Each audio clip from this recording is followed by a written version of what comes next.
Sahabat berkata, "Engkau ni Muhammad, datanglah sudah Nabi kita." Maka Nabi disambut dengan lagu, "Tala'al badru alaina min saniyatil wada," dan seterusnya. Inilah hadis yang dipakai oleh ulama yang menghalalkan lagu, yang sempat beberapa bulan terakhir ini ribut-ribut lagi soal lagu.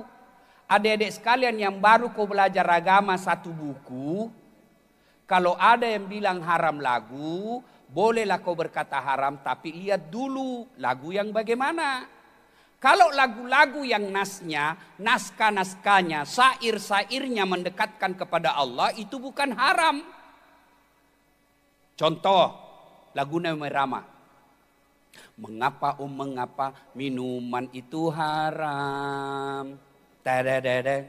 Karena merusak kepikiran. Mengapa mengapa berzina juga haram? Karena itu cara binatang. Mengapa semua yang asik-asik itu diharamkan? Kenapa semua yang enak-enak juga diharamkan? Jawabannya,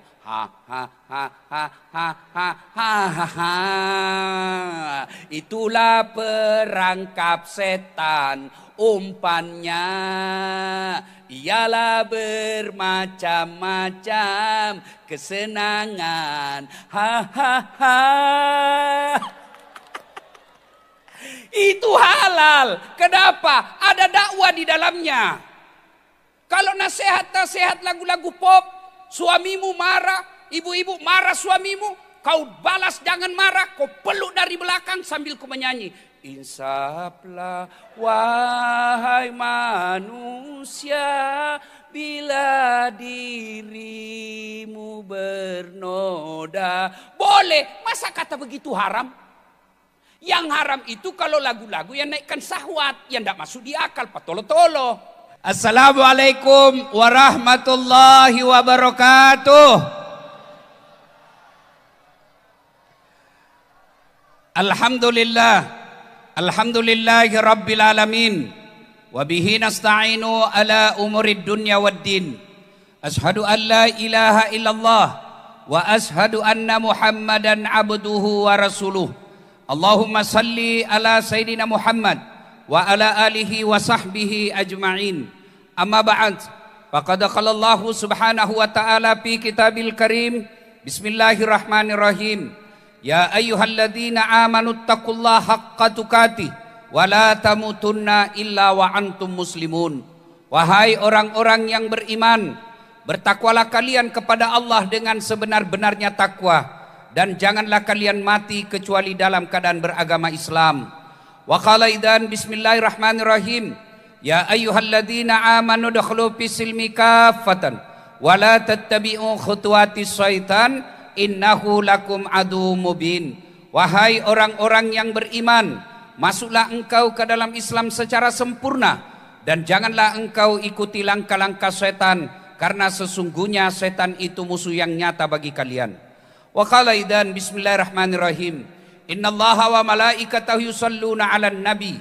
Ya ayyuhalladzina amanu sallu 'alaihi wa sallimu taslima. Sesungguhnya Allah dan para malaikatnya berselawat kepada Rasulullah Muhammad sallallahu alaihi wasallam. Maka wahai orang-orang yang beriman, berselawatlah kalian kepada Rasulullah dengan sebaik-baik selawat. Sadaqallahul azim. Maha benar Allah dengan segala firman-Nya. Bapak Ibu saudara-saudara sekalian, teristimewa pemimpin kita yang hadir di tempat ini, Bapak Haji Rahmat Masud SEMM, beserta Ibu Wali Kota Balikpapan yang insya Allah dimuliakan dan dirahmati oleh Allah Subhanahu wa Ta'ala.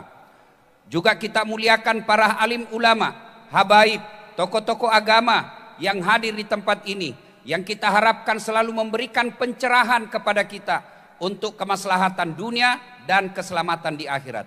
Dan para pejabat-pejabat yang hadir di ini, yang saya minta maaf tidak sempat sebut satu demi satu, di samping karena keterbatasan waktu, juga yang sejujurnya saya tidak tahu namanya masing-masing. Tapi saya cinta dan hormat, insya Allah dimuliakan rahmati Allah Subhanahu wa taala. Ibu bapak saudara-saudara sekalian, 1400 tahun yang lalu ada sebuah komunitas masyarakat di Mekah yang disebut masyarakat jahiliyah. Jahiliyah itu bukan sekedar berkaitan dengan waktu. Jahiliyah itu bukan sekedar 1400 tahun yang lalu, tapi jahiliyah itu berkaitan dengan karakter, sifat dan pembawaan. Apa karakter masyarakat jahiliyah pada zaman itu? Sombong, takabur, ada kasta, ada tingkat-tingkat dalam masyarakat. Perempuan pada zaman jahiliyah tidak ada nilainya sama sekali. Dilahirkan hanya untuk melahirkan. Perempuan zaman jahiliyah kalau dia lahir dianggap aib, dan tidak sedikit orang-orang Mekah yang menimbun hidup-hidup anaknya. Masyarakat jahiliyah. Masyarakat jahiliyah pada zaman itu ada juga yang disebut budak. Apa itu budak? Beda dengan pembantu. Kalau pembantu dia digaji tiap bulan. Kalau budak hak milik. Hak milik itu seperti HP. Manusia hak milik seperti HP. Mau ditempeleng, mau dijual, mau dibunuh, terserah. Itu namanya budak. Dan pada zaman jahiliyah, judi itu dianggap biasa. Mabuk-mabukan dianggap tradisi. Maka datang Islam. Turun Islam. Pada saat itu Rasulullah Sallallahu Alaihi Wasallam usianya 40 tahun. Naiklah dia di Kuahirah. Berpikir. Kenapa kasihan ini masyarakatku? Kenapa kasihan ini sekampungku? Kenapa ini pemilih-pemilihku, saudara-saudaraku, keluargaku, bodoh-bodoh sekali. Kenapa dianggap bodoh? Tuhannya ada 4. Zaman itu Tuhan ada 4. Lata, Manat, Uzza dan Hubal. Mereka bikin Tuhannya seperti manusia. Yang paling kaya dia bikin Tuhannya dari emas. Lalu dia sembah. Ada tangannya, ada kakinya, ada kepalanya. Bawa sedikit kaya, dia bikin dari besi. Yang dibawanya lagi, dia bikin dari kayu. Yang paling miskin, dia bikin dari roti. Dia bikin tangannya, dia bikin kakinya, dia bikin kepalanya. Selesai dia sembah Tuhannya, lapar. Malu pu ikasi. Naitai pungalatalana. Dia lihat-lihat Tuhannya, Nabi bilang, Tuhan, sudah mau kuku sembah. Tolong kerjasamanya. Lapar kak, kasihan ini. Dia lihat-lihat Tuhannya dalam keadaan lapar. Dia ambil tangannya Tuhannya, dia makan. Dia ambil kaki Tuhannya, dia makan. Belum kenyang, kepalanya Tuhannya pun dia makan. Itu masyarakat jahiliyah zaman dulu. Maka turun agama Allah. Yang pertama ayat diturunkan, Iqra, baca. Mulailah Nabi berdakwah. Bismi rabbikal ladzi khalaq. Silakan kau baca tanda-tanda alam, tapi memuji dan membesarkan Allah. Yang tauhidnya intinya, la ilaha illallah Muhammad Rasulullah. Tidak Tuhan selain Allah, dan Muhammad adalah utusan Allah. Didakwakan secara sembunyi-sembunyi. Kemudian ketika masuk Umar bin Khattab Islam. Ya Muhammad, agama yang kita sampaikan ini adalah benar. Agama yang kita sampaikan ini adalah hak. Kenapa kita sembunyi? Kata Nabi, bagaimana caranya Umar? Nah sedikit kija ini. Kita sedikit ini. Kalau kita terang-terangan, dikeroyok kita. Apa kata Umar bin Khattab? Ya Muhammad, don't worry. Tentu dalam buku tidak ada don't worry. Ini bahasa Anatonji Das'at. Jangan cemas. Kalau ada yang coba halangi kamu Muhammad, saya. Kata orang Bugis, iya palapi aromu. Kalau ada yang ganggu kok, saya hadapi. Waktu itu Pak, Umar tidak ada kali berkelahi di Mekah. Waktu itu setiap ada lomba perkelahian setiap hari Jumat, Umar selalu menang. Begitu Umar masuk Islam, dakwah mulai disiarkan secara terang-terangan. Sebelum Umar, dakwanya japri. Jaringan pribadi. Setelah dia masuk Umar, di grup sebar. La ilaha illallah Muhammad Rasulullah. Maka pada saat itu keluarlah Rasulullah dari orang-orang Islam bikin baris. Berteriak mengelilingi Ka'bah dan Makkah pada umumnya. La ilaha illallah, la ilaha illallah. Wah, Abu Jahal, Abu Lahab, Abu Sofyan keberatan. Wah, bahaya ini. Terang-terangan milawan ki. Nah bilang Abu Jahal, maju kok. Nah bilang Abu Lahab, tahan, ada Umar. Coba mako. Nah bilang Umar, siapa mau pisah kepalanya kan Guma? Siapa yang mau janda istrinya? Coba mako, mundur. Akhirnya, ringkas kisah, musyawarah ini orang-orang Arab. Orang-orang Arab yang tidak senang sama Nabi. Bikin musyawarah. Ketua sidang tentunya dipimpin oleh Abu Jahal. Saudara-saudara sekalian, diapain ini Muhammad? Makin lama makin bergerak. Dihalangi makin banyak pengikutnya. Dibunuh saudara-saudaranya makin banyak peminatnya. Diapai? Dari belakang usul. Ketua sidang, bagaimana kalau kita sogok dia cewek paling cantik? Dia bilang, bukan pejabat Indonesia itu. Kasih cewek hancur. Bukan Balikpapan. Kalau Pak Rahmat Masud, kau dengar tadi ya. Cuma dia pasti salah besar kalau orang banyak begini dia bilang 2 istri, hancur Bapak. Ya kan? Wah, kalau begitu ada usul lain. Ketua sidang, bagaimana kalau kita sogok uang? Dia bilang, aduh, bukan masyarakat Balikpapan yang banyak serangan fajar. Coba kalau begitu, kasih perempuan tidak mempan. Kasih uang tidak mempan. Kalau begitu, sogok jabatan. Dia bilang, bukan orang Indonesia itu. Jadi bagaimana? Jami banyak bicara, bunuh. Tapi kan dia ada keturunannya. Kalau dia dibunuh, melawan Bani Hashim. Bani Hashim ini marganya Rasulullah Muhammad SAW. Ada usul paling cerdas di belakang. Dia bilang begini, keroyoi. Kalau ada yang keberatan Bani Hashim, kan kita semua di sini. Ada Bani Auf, ada Bani Adi. Kita keroyok beberapa suku bersatu. Kalau ada melawan Bani Hashim, kita borongi. Wah, cocok ya tuh, masa cocok. Cocok laden ya tuh. Betul sekali sudah itu. Bujur banar ikam. Jadi, macam mana kalau gitu? Sudah, keroyok. Oke. Kapan? Besok malam. Akhirnya disepakati mulai malam ini, mulai hari ini, keputusan sidang, besok malam Muhammad sergap, bunuh. Dengan catatan, ini rapat rahasia negara tidak boleh bocor. Siapa yang bocorkan ini rahasia negara, dipenggal kepalanya. Setuju? Setuju. Bubar rapat. Ada peserta rapat mau tidur, dia bicara sama istrinya. Dia bilang, Bu, datang rapat tadi. Terus ada rahasia ini, tapi jangan kau bilang-bilang nah. Rahasia negara ini. Jangan kau kasih bocor nih. Tenang maki Pak, tidak bahkan bocor. Saya saja tahu ki apakah Muhammad besok malam mau dibunuh. Rahasia nah, jangan kau kasih bocor. Tenang maki Pak, aman terkendali. Besok istrinya pergi pasar. Bukan Ibu Lena ini, bukan. Ya kau bersangka buruk terus. Apa? Ada rahasia, tapi jangan kau bilang-bilang nah. Apa? Jangan kau bilang-bilang. Kau saja kau kasih tahu ini. Tanam kau, ndak bocor ini Bu. Muhammad besok malam mau disergap. Masa? Iya, tapi jangan kau ngomong. Aman, rahasia terjaga. Ini yang di pasar kembali ke tetangganya. Nabila juga sama tetangga. Rahasia, jangan kau ngomong-ngomong. Ternyata Pak Rahmat dari dulu perempuan jangan kasih rahasia Pak. Bocor nih. Pasti bocor. Jadi kalau ada pejabat di sini Pak, jangan kasih tahu perempuan. Masalah kok. Saya biasa juga heran sama mamanya Cik. Biasa saya heran. Terutama itu kalau kenaikan gaji. Lebih cepat nah tahu.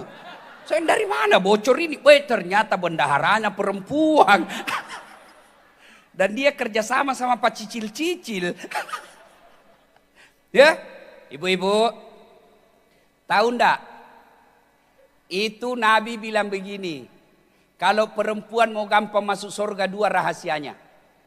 Dengar, berapa? Berapa? 2. 1, jaga lisan. Mulai aku berpikir toh. Susah jaga lisan ini. Kan biasa itu nah bilang, nah betul itu ku bilang Ustaz, begitu memang. Justru betulnya itu namanya gibah. Kalau salah namanya fitnah. Tidak ada jalan itu kau cerita orang. Nah begitu memang Ustaz, justru begitunya namanya gibah. Kalau salah namanya fitnah. Ini cerita salah. Duduk-duduk begini saja itu masih gosip Ki. Dia enggak cerita tapi bibirnya dong. Agak. Orang pakai gelang dia sibuk. Nah bilang semprotan gitu gelangnya. Ibu lihat itu yang dari Sulawesi Selatan haji yang bagaya.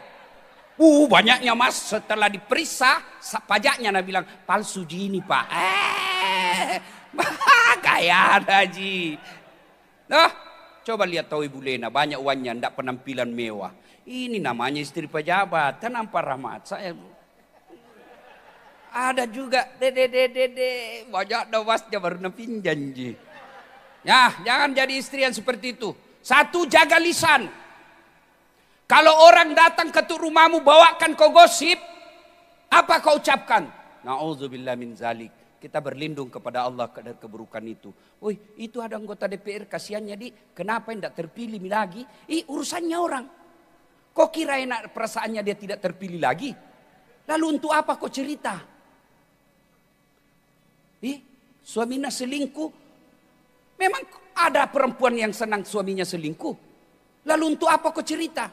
Kalau datang orang bawakan kau, Yanu, bilang kau na'udzubillah min zalik, kita berlindung kepada Allah dari keburukan kepada seperti itu. Yang kedua, kalau mau masuk surga tadi jaga lisan, kata Nabi yang kedua, ini agak berat, patuhi suamimu. Mulai mikir itu. Baru itu perempuan kalau dikasih tahu begini, Nabi bilang, mentang-mentang laki-laki penceramahnya, kau mau balik ceramah. Lain kali dibahas itu. Oh Masya Allah, bu, mamaknya C itu kasihan. Kalau saya komplain, saya bilang, bisamu sabar begitu apa Nabi bilang? Saya bukan cari muka sama manusia. Saya bukan cari muka sama suamiku. Tapi saya mencari ridha Allah. Bagaimana cara cari ridha Allah? Ridhanya suamiku. Kalau ridha suamiku, Allah ridha kepadaku. Ini dunia sebentar ji. Oh, dalam hatiku berhasil saya ceramah.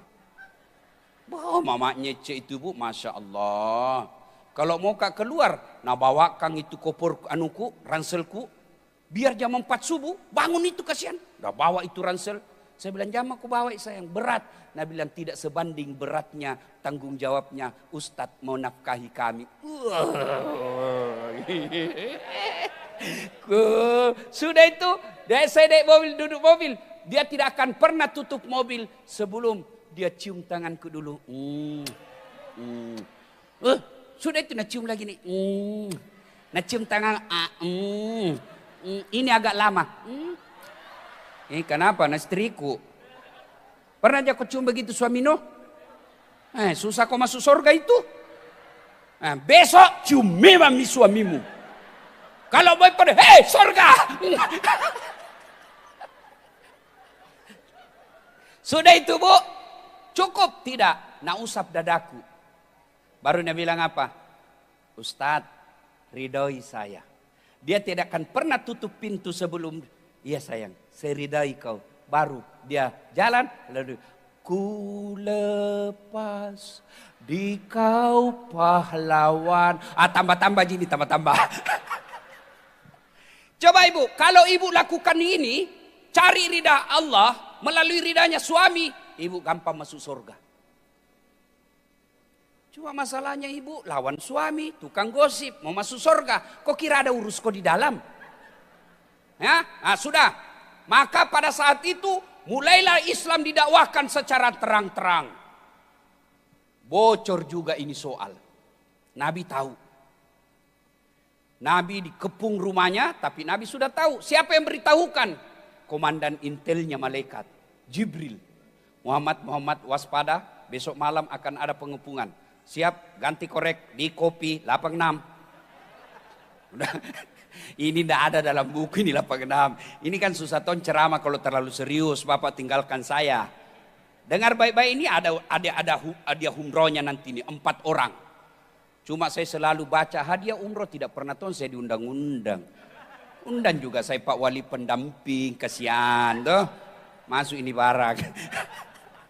Nah sudah Bapak Ibu Saudara sekalian, dikepunglah rumahnya Nabi. Dikepung rumahnya Nabi. Dalam hadis diceritakan, dalam sejarah diceritakan, begitu eratnya pengepungan itu, dijelaskan biar kucing lewat pada malam itu bisa ditahu.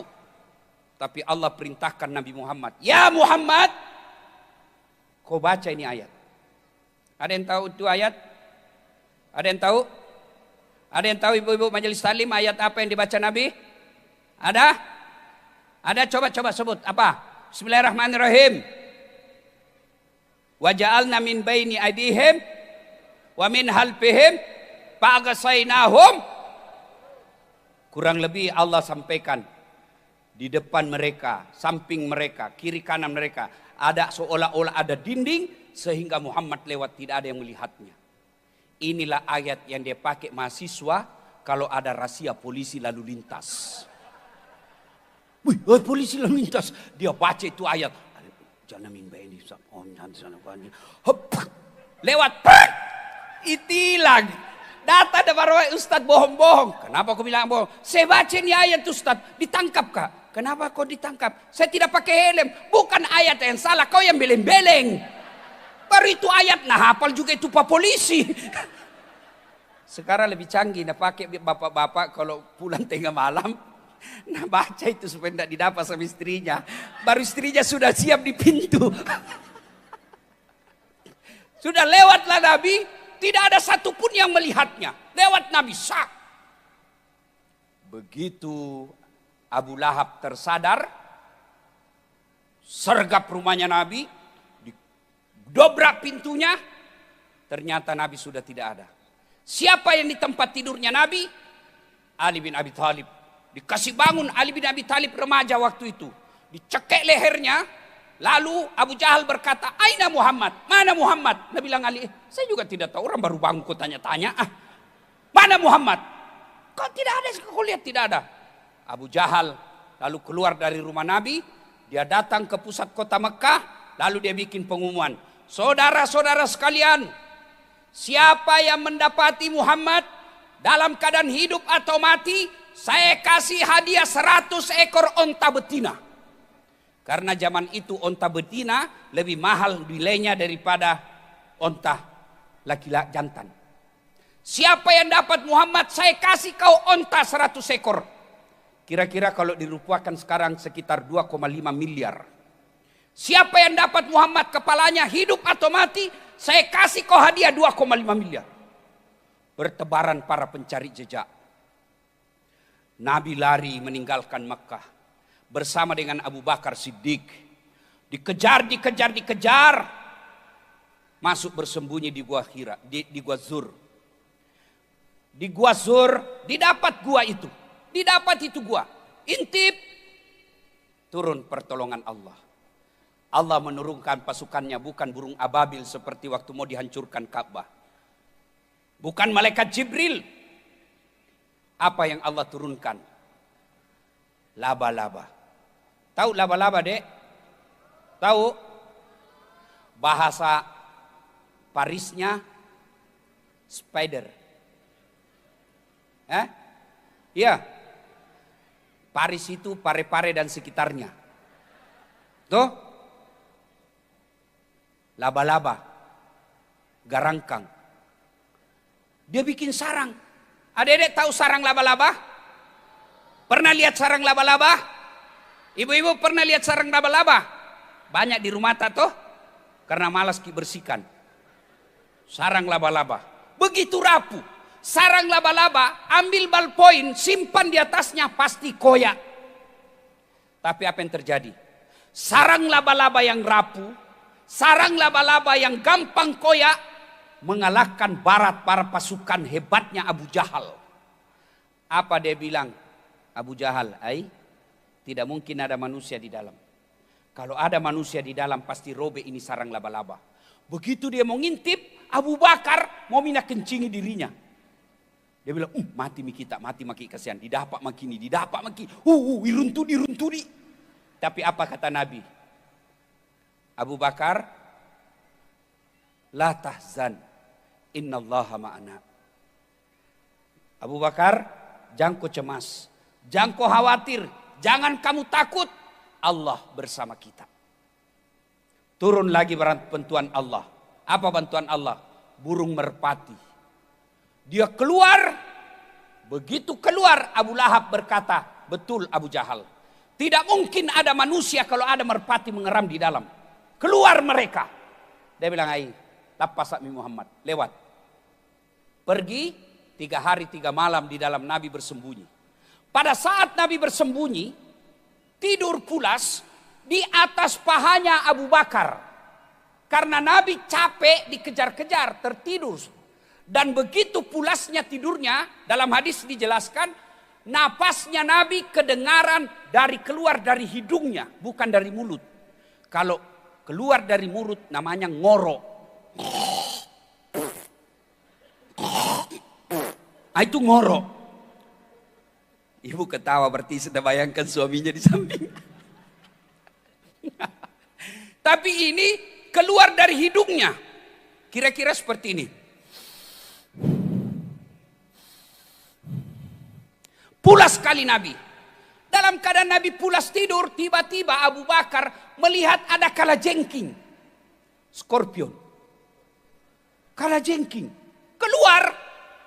Mau menggigit Nabi. Abu Bakar serba salah.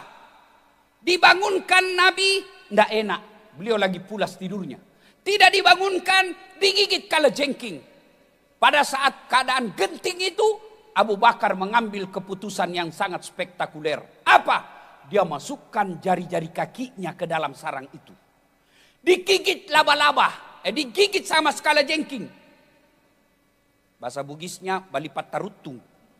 Tahu itu yang ada ekornya begini? Digigit. Abu Bakar tahan sakitnya. Dia gigit lidahnya supaya tidak mengerak. Dia teriak-teriak. Belum lagi selesai sakit digigit kakinya. Masih ada lagi kalajengking keluar. Tangannya lagi dia kasih masuk. Dia tahan rasa sakitnya. Begitu sakitnya tanpa disadari. Air mata dari matanya Abu Bakar keluar. Air mata menyentuh pipihnya Nabi. Nabi bangun karena disentuh air matanya Abu Bakar. Lalu Nabi bangun dan berkata, Maka kenapa aku menangis? Dia bilang Abu Bakar. Digigit saya. Dia bilang Nabi, kenapa kau tidak ngomong? Tidak tega saya Rasul. Nabi berkata, sini lukamu. Diusap dengan tangannya Nabi, sembuh. Dengan izin Allah. Begitulah cintanya Abu Bakar Siddiq kepada kita. Kepada Rasulullah.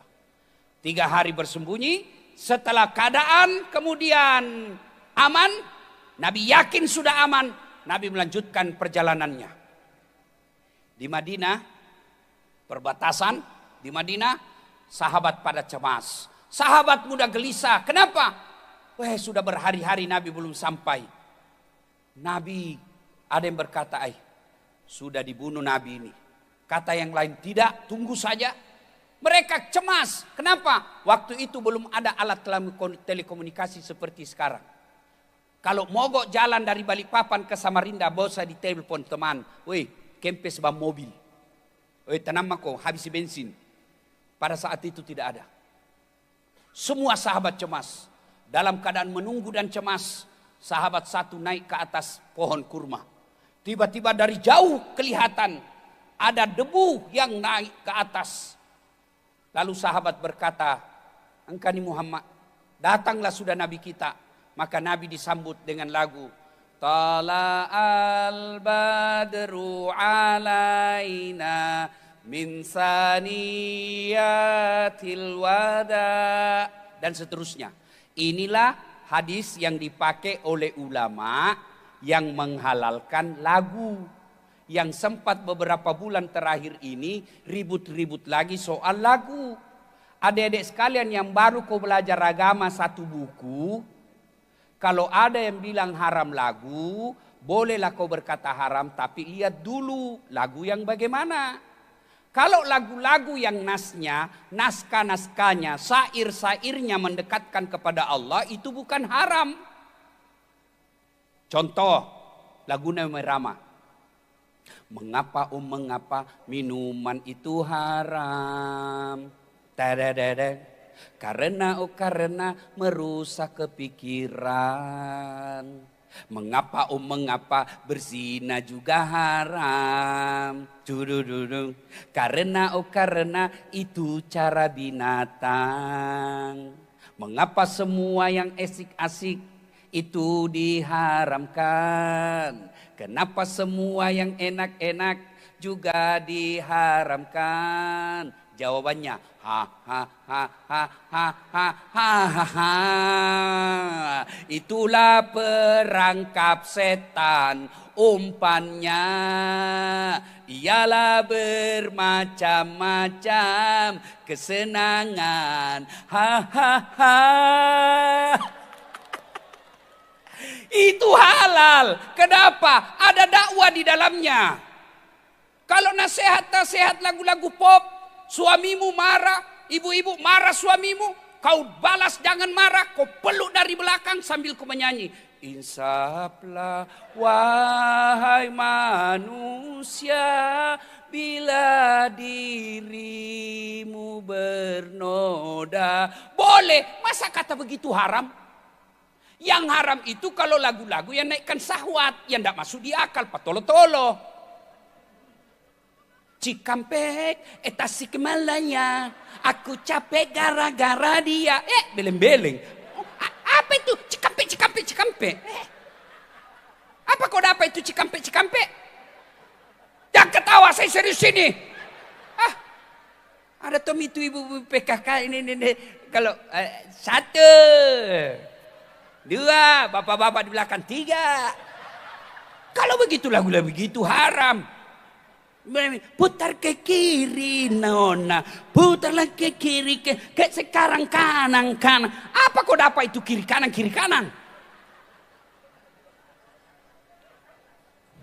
Kalau lagu begitu jelas haram.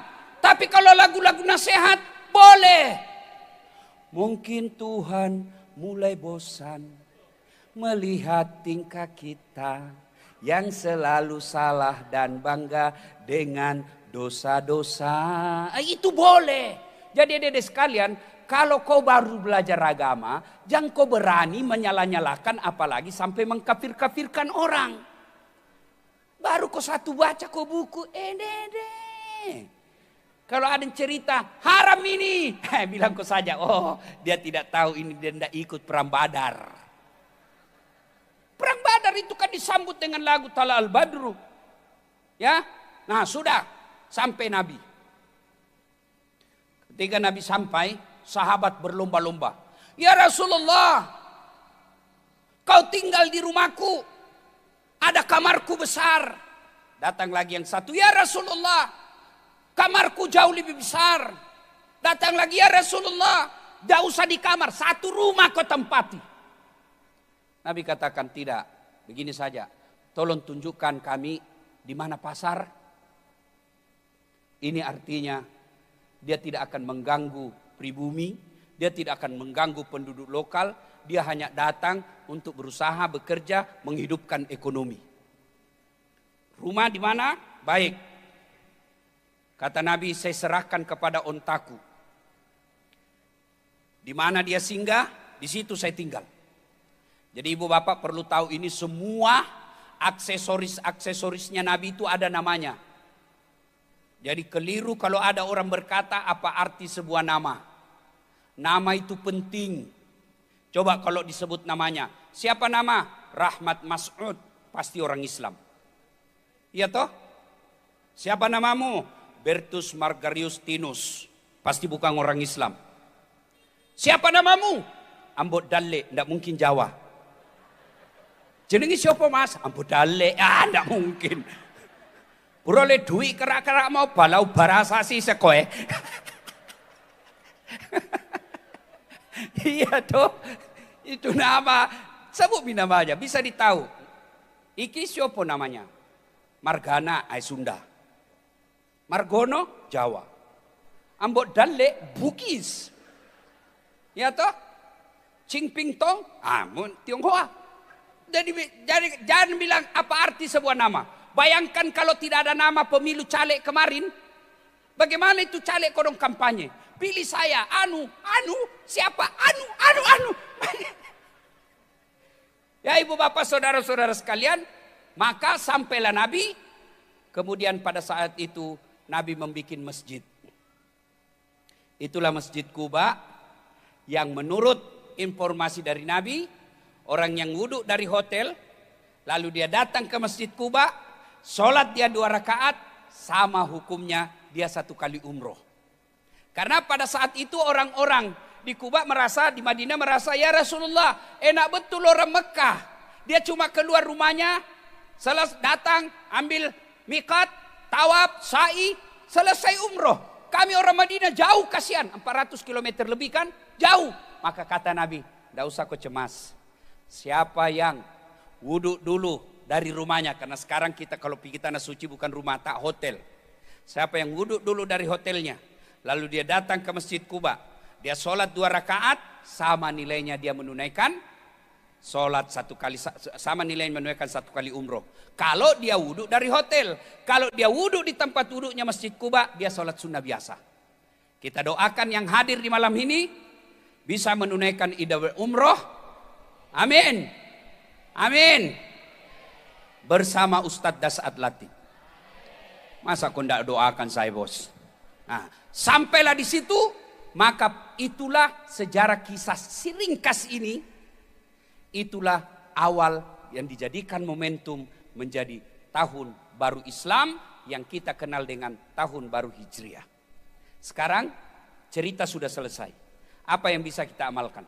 1, demi iman, demi keyakinan, jiwa, harta tidak ada artinya kalau iman. Orang dulu di Mekah demi imannya la ilaha illallah, dia rela mati. Satu perempuan, orang Islam yang pertama menjadi martir. Orang Islam yang pertama mati mempertahankan kalimat tauhid la ilaha illallah. Bukan laki-laki, bukan orang kaya, tapi hamba sahaya namanya Sumayyah. Budaknya Abu Jahal. Dia bilang, Sumayyah kau bilang la ilaha illallah. Dia bilang, Abu Jahal bilang, kau bilang Muhammad pembohong. Kau bilang Muhammad pembohong. Muhammad al-Kazzab. Muhammad al-Kazzab. Apa kata Sumayyah? La ilaha illallah Muhammad Rasulullah. Abu Jahal jengkel. Dia kubur hidup-hidup itu Sumayyah ibu. Dia kubur sampai di lehernya. Dijemur. Malam kedinginan. Siang kepanasan. Lalu datang Abu Jahal. Sumayyah kalau kau mau saya lepas, bilang kau Muhammad pembohong. Tapi apa kata Sumayyah? Allahu wahid. Allahu akbar. La ilaha illallah. Dicabut kembali, diikat di batang kayu, lalu dibilang lagi sama Abu Jahal, Sumayyah kau katakan Muhammad pembohong. Sumayyah tetap katakan la ilaha illallah, Allah. Jengkel Abu Jahal, dia bilang, saya tahu kau bela-bela Muhammad karena Muhammad gagah toh, suamimu tidak gagah, barangkali kau mau sama Muhammad.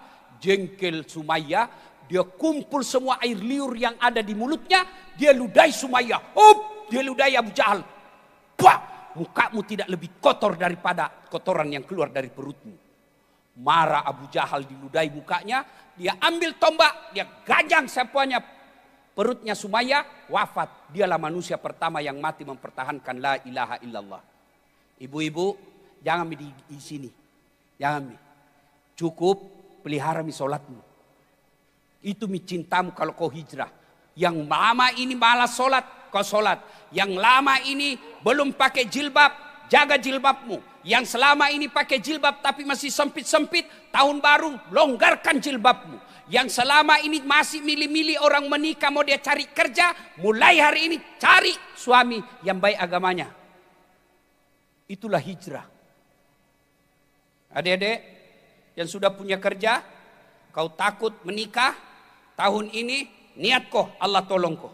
Saya mau selamatkan agamaku ya Allah. Supaya ada anakku nanti yang menjadi penerus Islam. Kau nikah, jangan kau pernah takut. Demi agama, orang-orang dulu pindah. Tinggalkan hartanya. Rela mempertaruhkan jiwanya. Kalau kita sekarang Sudahlah, begitu nikmatnya beribadah di Indonesia, tidak ada larangan. Kalau ada orang bilang di Indonesia ini togut, di Indonesia ini tidak syariah, suruh ketemu saya. Tidak ada negara seperti Indonesia enaknya kita beribadah. Di Indonesia disubsidi rakyatnya kalau mau pergi haji. Tidak ada negara yang subsidi rakyatnya kalau mau haji. Di Indonesia ada uangmu, bangun masjid di mana saja kau mau. Di Malaysia tetangga kita, Saudi juga, kau mau bangun masjid, biar ada uangmu. Kalau tidak ada izin dari kerajaan, tidak mungkin kau bangun. Indonesia tidak ada masjid yang ada IMB-nya. Di Indonesia, mau ke ceramah, lihat itu artis-artis. Baru 2 bulan taubat, sudah ceramah nak kafir-kafirkan kita hanya karena tidak pakai jenggot. Di Saudi biar kau lulusan apa, kalau mau ke ceramah tidak ada izinmu dari kerajaan, tidak mungkin. Di Saudi, di Malaysia tetangga kita, Brunei, kau mau bikin pondok pesantren, tidak ada izin dari kerajaan, tidak mungkin. Tapi kita di Indonesia di Balikpapan, ada rumah kosong, ada rukun kosong, kita punya, kumpul anak-anak hafal Quran, jadi lagi rumah hafal Quran tidak ada izinnya. Satu aja yang tidak diterapkan di Indonesia, syariat Islam, apa itu? Potong tangan. Orang tanya, kenapa tidak diterapkan? Kalau diterapkan, tak potong semua tanganmu. Bapak saudara-saudara sekalian, demi iman segalanya kita korbankan. Jangan justru iman kita korbankan demi mencapai dunia ini. Saudara-saudaraku yang ada di tempat ini, yang mau jadi pejabat, jangan korbankan iman untuk pejabat. Jangan korbankan imanmu untuk jabatanmu. Teman-temanku, saudara-saudaraku polisi, tentara, adik-adikku sekalian yang mau jadi tentara, polisi, jadi ASN, jangan kau menyogok untuk dapat pegawai negeri. Karena selama kau jadi pegawai negeri karena uang sogok, selama itu kau makan uang sogok. Uang haram. Sampai gaji pensiunmu pun kau makan uang haram. Itulah wujud hijrah. Kemudian saudara-saudara sekalian, apalagi yang perlu kita lakukan? Berpuasa 10 hari di bulan Muharram. Kalau mampu selama Muharram, sunnah puasa 30 hari. Tidak mampu, turun sedikit 10 hari. Masih juga tidak mampu, turunkan 3 hari. 8, 9, 10 Muharram. Masih juga tidak mampu, minimal 1 hari 10 Muharram. Masih juga tidak mampu, minimal kau kasih buka orang yang puasa. Saya tidak bisa puasa Ustadz, karena penyakit. Tapi saya kumpul di rumah orang-orang yang berpuasa di bulan Muharram. 10 hari, tanggal 10 Muharram saya kumpulkan, saya bikin pengumuman di medsos. Siapa yang berpuasa 10 Muharram silahkan datang ke rumahku buka puasa. Kalau kau tidak bisa puasa, kasih buka puasa orang yang puasa. Tidak juga bisa puasa, tidak juga bisa kasih buka puasa, jangan kau ganggu orang yang puasa. Tapi juga tidak bisa, sudah mati maku sekalian. Saudara-saudara sekalian, apalagi yang perlu kita lakukan? Bulan Muharram ini hijrah dalam arti konsep pindahnya Nabi dari Makkah ke Madinah cuma 1 kali. Tapi hijrah dalam arti tobat kapan saja bisa dilakukan. Bagaimana caranya Ustadz? Kalau Bapak Ibu Saudara-saudara sekalian mau memaknai hijrah, lazimkan bertobat. Bagaimana cara bertobat Ustadz? 1, tobat bil lisan. La ilaha illa anta subhanaka inni kuntu minadz zalimin. Astaghfirullahal aliyul azim wa atubu ilaihi. Astaghfirullahal aliyul azim wa atubu ilaihi. Itu tobat bil lisan. Yang kedua, tobat dengan cara apa? Melazimkan sholat sunat taubat. Bagaimana caranya sholat sunat taubat? Sama sholat sunnah yang lain, cuma beda waktu dan niat. Tahajud malam hari, niatnya harus tahajud. Syaratnya harus sudah tidur meskipun 10 menit. Kalau sholat taubat disunnahkan, Nabi selalu melakukan, selesai sholat maghrib nunggu isya. Berapa rakaat? 2 rakaat bagus, 4 rakaat spesial, 6 rakaat teristimewa. Saya tidak tahu niatnya Ustaz. Niat tidak harus bahasa Arab, boleh pakai bahasa Bugis. Wakate, misal ini contoh gini ya. Bahasa Arabnya, salli sunnatal taubat, rakataini lillahi ta'ala, Allahu Akbar. Tidak tahu itu, bahasa Bugis. Wakate mas sampaja sunnat taubat, 2 rakaat sunnai riseseku lillahi ta'ala, Allahu Akbar. Bahasa Indonesia, saya niat sholat taubat 2 rakaat, sunnah hukumnya bagi saya lillahi ta'ala, Allahu Akbar. Itu pun kau tidak tahu, berdiri tegak menghadap kiblat, bilang kau saja begini, Tuhan Salat sunat taubat nah, Allahu Akbar. Boleh. Ya ketawa serius kayak ini bu. Boleh, daripada kau tunggu itu salli. Nggak nu hafal, nggak sembahyang mako. 2 rakaat berikutnya, ulang lagi. Tuhan, masih seperti yang tadi. Allahu Akbar. Betul katanya maki Ustadz Daim, boleh. Ada anak muda masuk masjid. Allah. Nah ulang lagi. Allah. Ulang lagi. Allah. Dia langsung duduk. Saya dekati. Kenapa tidak jadi sholat dek? Dia bilang. Saya lupa sholina Ustaz. Tidak mesti kau ucapkan. Apa bacaannya? Allahu Akbar. Doa iftitah. Kalau hafal. Kalau tidak langsung Al-Fatihah. Sudah itu sunnah baca surat pendek. Sunnah. Artinya boleh tidak baca surat pendek. Surat pendek apa? Yang kau hafal. Kalau kul-kulji, kul-kul tomo. Yang kau cari susah. Waktu ini jangan kau hafal, jangan kau baca kalau tidak kau hafal baik-baik. Biasa baku sambung walasri. Ke ibu ketawa karena pernah alami itu. Atau al-kafirun, lebih susah lagi ini. Biasa tak putar kau tidak mau sampai. Wah, so alim lah ini cerita je tidak tahu kebenar atau tidak. Dia sholat lah dia baca itu al-kafirun. Ada di sampingnya dia bilang, jangan kau tahu alim nanti kau lewati surga. Dia bilang ini bos sholat taubat saya. Dia baca lah itu al-kafirun. Wala antum abiduna ma'abud. Wala ana abidum ma'abadtum.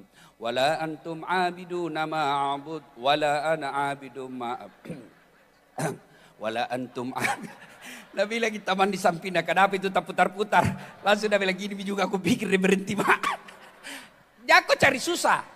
Nah bagaimana kalau kasusnya seperti tadi. Wala antum abidu, wala ada abid, wala antum. Bagaimana? Ganti surah. Wal asar. Masih juga nyasar. Sudah. Langsung aku saja bilang Allahu Akbar. Masih jadi bau, masih lebih baik daripada kau tidak sholat.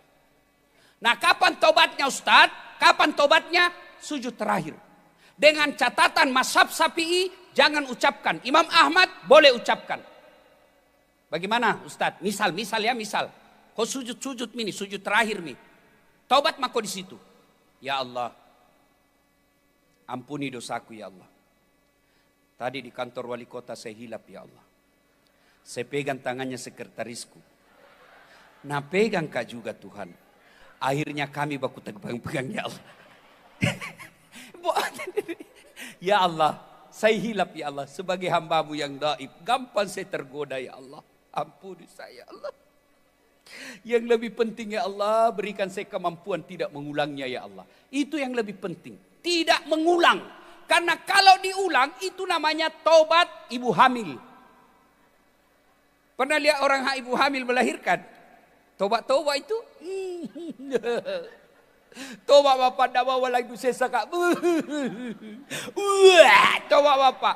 3 bulan kemudian hamil lagi. Itu masih bayi itu kan. Ada juga ibu-ibu di rumah tangganya bertengkar tiap hari. Bertengkar. Hamil lagi. Nah bayangkan dirinya ibu-ibu. Benar juga itu Ustaz bilang bertengkar hamil kak lagi. Ya. Nah tobat. Kalau sudah sholat sunat taubat. Maka syarat berikutnya. Menyesal. Mengakui. Tidak mengulang. Minta maaf. Kalau sama manusia minta maaf. Syaratnya kalau tahun baru ini besok ibu ada tahu, terutama kepada ibu-ibu bapak-bapak yang pernah mengambil uangnya caleg kok tidak pilih. Ini semua pelakunya ini. Memang aku minta maaf. Pergi sekolah cilaka. Nah tunu ko matu api neraka puange. Bos, kalau orang masuk neraka korupsi 25 miliar, nah nikmati itu 25 miliar di dunia. Tapi kalau 300 ribu, nah masuk ke neraka, itu meslina belen-belen, dongo. Supaya kau tidak dibakar, masih ada waktumu minta maaf besok. Piko minta maaf besok. Pak, maafkan saya Pak Cale. Kenapa deh, tidak enak. Maafkan mas saja, apa. Saya tidak pilih kemarin Pak. Dia bilang Pak Cale, kau nak sama? Ini minat dikalah kah ini. Kasih kembali uangku. Kasih kembali. Selama kau tidak kasih kembali, tidak sah taubatmu. Kasih kembali memang mako. Termasuk pegawai negeri yang ngambil kursi di kantor wali kota, kasih kembali semua itu besok. Selama kau tidak kasih kembali, tidak dimaafkan, tidak diterima maafmu. Termasuk bapak-bapak yang pernah menipu istrinya, minta maaf kau besok. Ada korbannya di sini. Syaratnya apa? 1, jabat tangannya. 2, pandang matanya. Jangan kau sambil jabat tangan sambil menelpon. Tidak begitu caranya. Jabat tangannya, pandang matanya, senyum, salawat kepada Nabi. Baru bilang, Bu, maafkan saya. Nabi bilang istrinya, sebut kau apa judulnya? Nabi bilang, Ustaz dasar harus disebut. Nanti mengamuk kau lagi, apa sebabnya? Berjanji kau tidak marah-marah. Tidak Ji, demi Tuhan tidak marah Kak. Nabi bilang, maafkan Kak Ibu, waktu ku dinas dulu di Surabaya, hilap Kak Ibu. Ada perempuan miripmu Bu, hilap Kak. Nabi bilang istrinya, begitu memang Pak, manusia biasa. Saya maafkan kau. Karena waktu kau hilap di Surabaya, saya juga hilap di sini. Taubat. Nah, bulan Muharram, masuk tahun baru. Ayo, perbanyak sholat sunnah taubat. Lalu, tingkatkan kecintaan yang keempat. Cintakan kecintaan kepada Rasulullah. Bagaimana para sahabat meninggalkan hartanya, meninggalkan keluarganya, berkorban jiwanya karena melindungi Rasulullah Muhammad SAW. Kalau kalian cinta kepada Rasulullah, gimana caranya? Bersalawatlah dengan sebaik-baik salawat. Jangan kau salawat sambil merokok. Jangan salawat sambil makan. Salawat yusalluna ala nabi. Ya ayyuhalladzina amanu sallu alaihi wa sallimu taslima. Bersalawat dengan sebaik-baiknya. Ibu-ibu boleh amalkan ini. Amalan kalau handi gunda gulana. Suami pergi tugas tidak ada kabar. Anak mau ujian kita cemas. Salawat bertawassul kepada Rasulullah Muhammad SAW. Seolah-olah ada Nabi di depan kita. Kita jabat tangannya. Kita bayangkan kita di raudah. Jabat tangan di samping raudah ada rumah Rasulullah. Kita seolah-olah datang bertamu kepada Rasulullah. Jabat tangannya sambil kita salawat. Ya Nabi salam. Alaika ya Rasul salam. Salam alaika ya Habib salam alaika. Salawatullah alaika. Saya kalau di Makassar saya salawat begini dah ikuti ke jamaah. Di sini nah lihat-lihat ke saya. Kok kira saya nyanyi kan kau cilaka? Ayo kita salawat bareng-bareng. Yuk. Salatullah salam ala toha rasulillah. Salatullah ala yasin. Ayo kita nyalakan HP. Yuk, blitnya dinyalakan. Ayo, kita bagi rasa cinta syukur kita tahun baru. Yuk kita nyalakan. Adek-adek, yuk nyalakan blitnya HP-nya. Yang tidak punya HP pinjam HP-nya temanmu. Yuk, Masya Allah sampai di belakang. Ayo nyalakan. Ya, baik HP cicilan maupun sudah lunas nyalakan semua. Yuk. Yuk. Salatullah salah ala toha rasulillah. Salatullah salamullah ala yasin. Tawassalna bi bismillah wa bil hadi wa kulli mujahidi lillah bi ahlil badri ya Allah. Salatullah ala toha rasulillah. Salatullah ala yasin. Masya Allah. Terima kasih. Silakan simpan kembali. Yang kelima, makna hijrah itu adalah menjadi lebih baik. Bapak-bapak pendosa, wala tai'asu min rauqillah. Jangan kau putus asa. Ibu-ibu yang pernah terlibat judi online, taubat. Yang pernah mengkhianati istrinya, taubat. Yang pernah mengkhianati suaminya, taubat.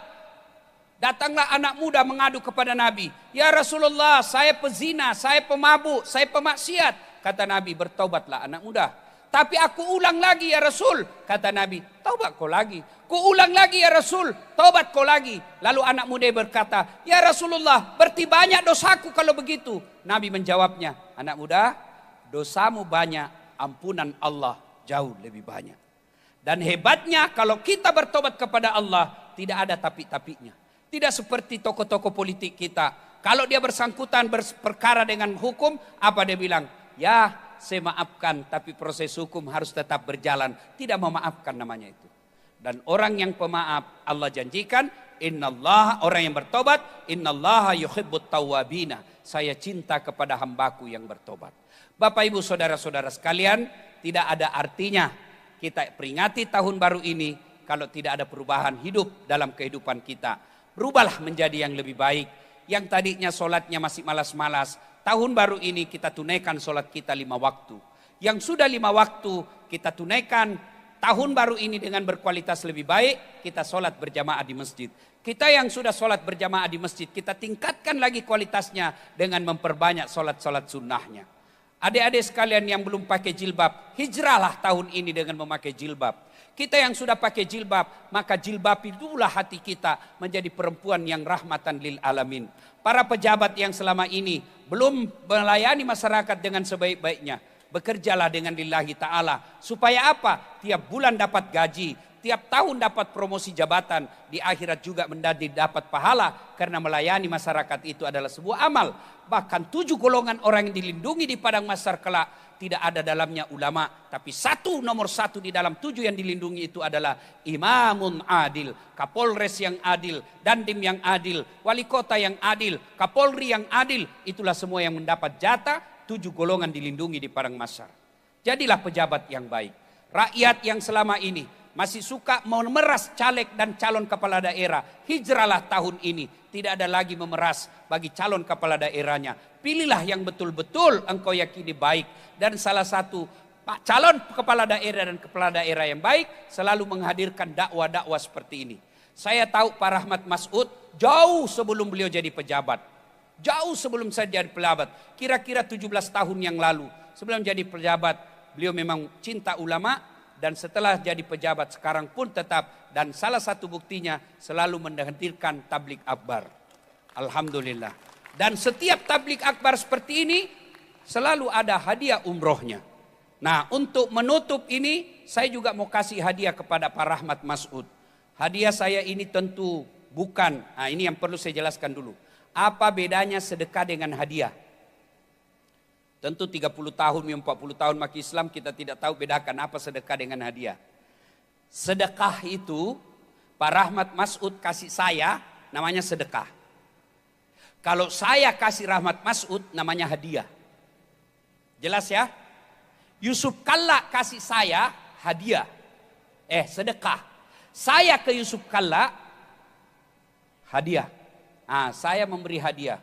Bukan karena saya banyak duit. Mana itu? Hadiahku saya berikan kepada Pak Rahmat Mas'ud. Ini bahasa Ogina lipa. Lipa. Sarung gajah duduk. Gajah yang sejak saya lihat ini duduk aja terjadinya terus. Gajah duduk. Pak Rahmat, saya perlu terjelaskan. Kenapa saya kasih beliau hadiah sarung?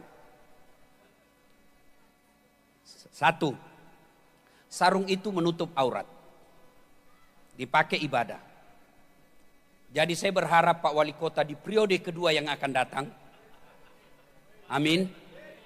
Menutup auratnya masyarakat Balikpapan. Aurat itu simbol rasa malu. Tutuplah orang-orang miskin yang malu menjadi peminta-minta. Tutuplah pegawai daerah yang malas bekerja. Hanya datang absen, pembagian bonus lebih cepat datang. Itu makna. Yang kedua, sarung ini juga bisa dipakai untuk ketika orang kedinginan. Bapak tahu kan kalau orang dingin dulu di kampung namanya makali bombo. Ya kan? Nggak tahu apa bahasa Indonesianya itu Kalimbu. Maka begitu banyaknya itu kalimbu, di ujung pandang ada namanya Pasar Kalimbu. Di situ orang menjual sayur subuh-subuh berkelimbu, sarung. Saya berharap Bapak menutupi rasa dingin masyarakat Kota Balikpapan. Dingin karena kemiskinan, dingin karena keterbatasan ilmu. Yang ketiga, sarung ini berfungsi juga Pak. Itu ada namanya kalau bahasa Jawanya berselempet. Dipakai memukul. Dia tidak pakai kayu. Ulama dulu kalau dia pukul santrinya. Tapi dia pakai sarung kalau malas. Ini pukulannya artinya memberikan motivasi bagi adik-adik. Alhamdulillah Balikpapan punya program memberikan kursus dan pelatihan kepada anak-anak muda yang mau maju. Itu salah satu itu dipukul supaya cepat larinya. Jangan kau jadi pemalas. Elo Andre Tehecho. Nah ini sarung Gajah Duduk. Dan yang paling penting kenapa kasih Gajah Duduk? Karena dia sponsornya. Saya berharap Pak Rahmat Masud, sarung ini tanda persahabatan saya dengan Pak Rahmat Masud. Seingat saya sudah 99 kali saya diundang ceramah. 99. Tapi Pak Rahmat, ya. Sarung Gajah Duduk.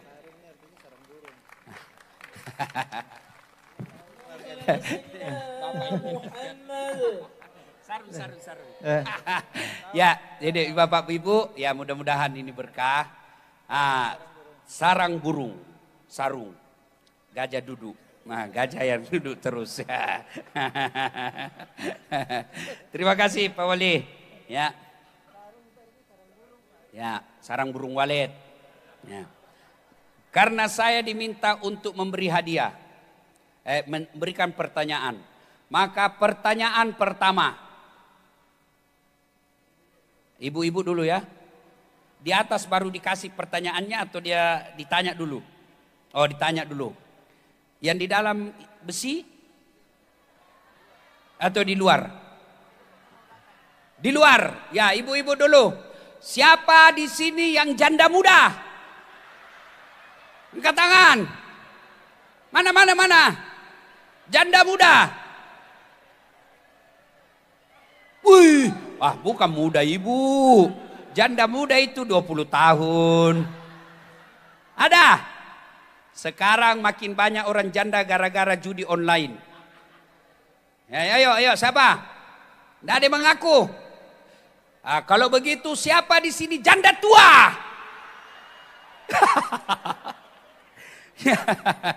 Oke. Yang mana pertanyaannya adalah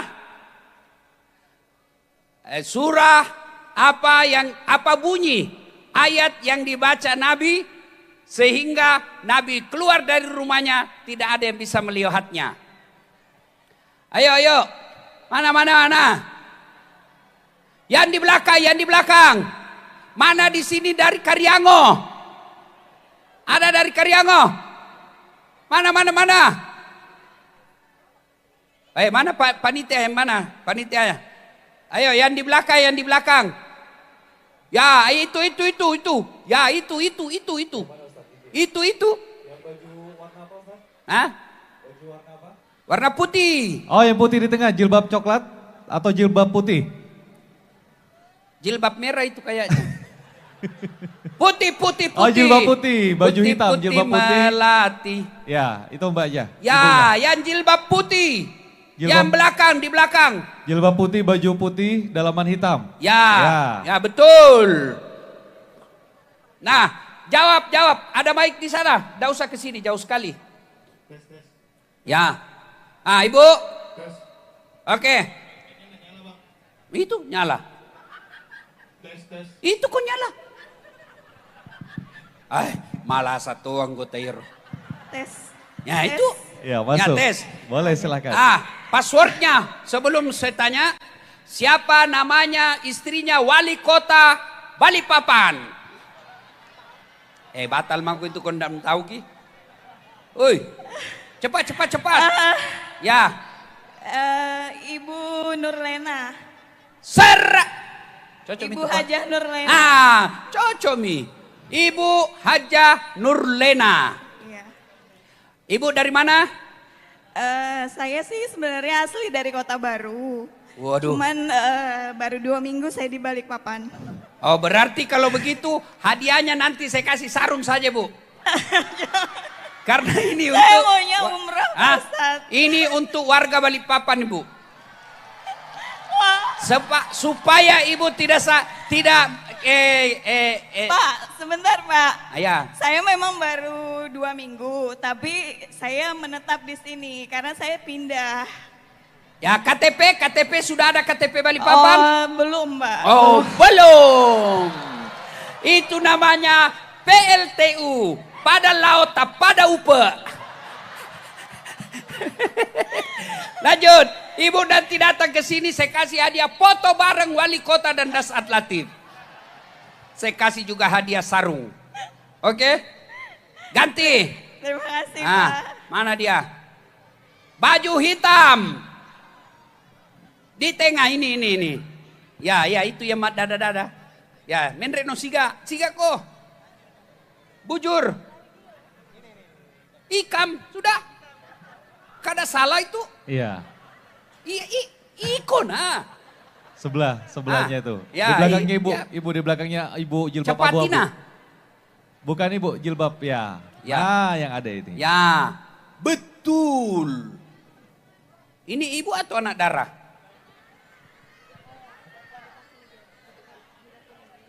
Ya rezekinya lah. Aja mau mengimpuru mbok. Ya, pertanyaannya yang tadi. Sekarang, siapa nama wali kota Balikpapan? Bapak Haji Rahmat Masud. Bapak Haji Rahmat Masud. Ya. Sekarang siapa nama neneknya beliau? Saya enggak tahu. Wocono. Enggak tahu. Kalau begitu sembarang kau jawab karena belum tentu juga orang sini tahu. Bilang saja neneknya Pak Rahmat Masud adalah neneknya sendiri. Oke, pertanyaannya baca itu ayat tadi. Bismillah. Nama dulu nama. Perkenalkan nama saya Naila Putri Zihwa. Panggilan? Naila. Status? Sekolah. Oh. Sekolah? Belum menikah. Iya cocok. Mau menikah kah? Mana yang mau? Dia mau muntah sama kau. Ayo, ya. A'udzu billahi minasyaitonir Alamat Manggar, dulu. Manggar. Manggar. Ya. Sebelah mananya rumahnya Pak Camat? Enggak tahu. Jauh. Oh, bujur kah? Bujur. Oke, iyalah. Mulai.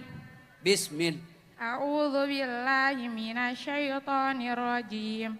Waj'alna min baini aydihim saddan wa min khalfihim saddan fa'agsaynahum fahum la yubsirun. 100. Kau beruntung sekali dek. Kau coba baca itu ayat kau pergi umroh. Banyaknya kasihan pegawai negeri sudah puluhan tahun. Mau umroh gajinya pas-pasan. Umroh sampai sekarang. Kau beruntung sekali. Kau sujud syukur nanti. Mudah-mudahan ada cowok isi jodoh situ. Bagus lagi cara bacanya, Masya Allah. Siapa nama ikam tadi? Naila. Panggilannya? Naila. Oh Naila. Aduh. Andai saja belum punya istri saya deh. Aduh.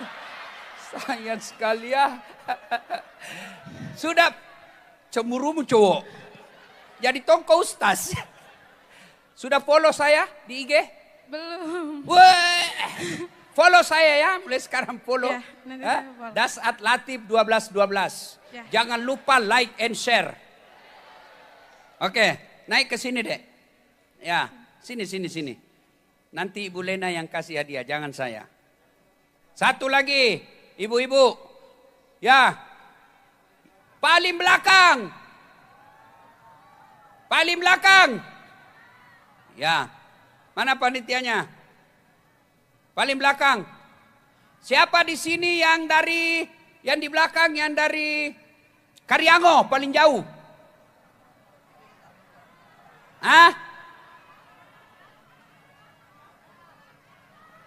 Dari mana? Ya PLN. Ya KN. IKN bukan Balikpapan. Ya paling belakang, paling belakang. Yang jilbab hitam. Baju hitam, jilbab hitam, rok hitam. Ya, sini. Jangan dulu pulang. Belum. Mana? Mana panitianya? Sudah? Oke. Pertanyaan berikutnya. Mana? Sudah? Ya, pegang mic. Pertanyaannya. Mana? Tes. Ya. Siapa nama yang menggantikan Nabi di tempat tidurnya pada saat penyerangan? Yuk. Mana? Cek. Assalamualaikum warahmatullahi. Siapa Siapa namanya? Gugur. Dia mah contek. Gugur. Mana lagi Pak Wali? Ini yang di depan lagi, yang di depan. Yang di depan. Tadi sudah di belakang toh, yang di depan lagi. Tengah. Mana Mi? Ibu-ibu. Nah, ini dari tadi sebelah kanan ibu-ibu. Yang di depan. Jago balik dan biar orang. Ya, itu ibu, ini yang paling depan ya. Ya, Nama ibu. Ya. Nama. Hah? Ya itu betul sudah ibu. Ya. Ibu Marsi. Ibu Marsi. Alamat. Hah? Warga. Nggak. Alamatnya. Warga. Oh IKN tidak boleh ibu. Bukan. Ini yang KTP Balikpapan. Ya mana.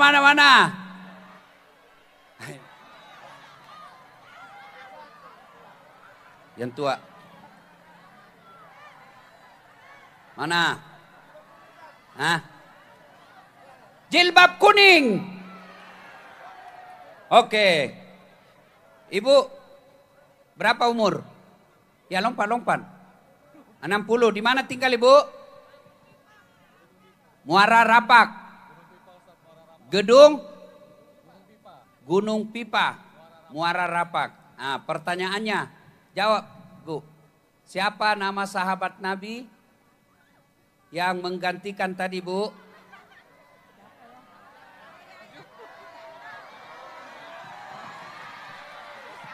Ya. Betul. Sudah sebut apa belum? Oh belum. Gugur.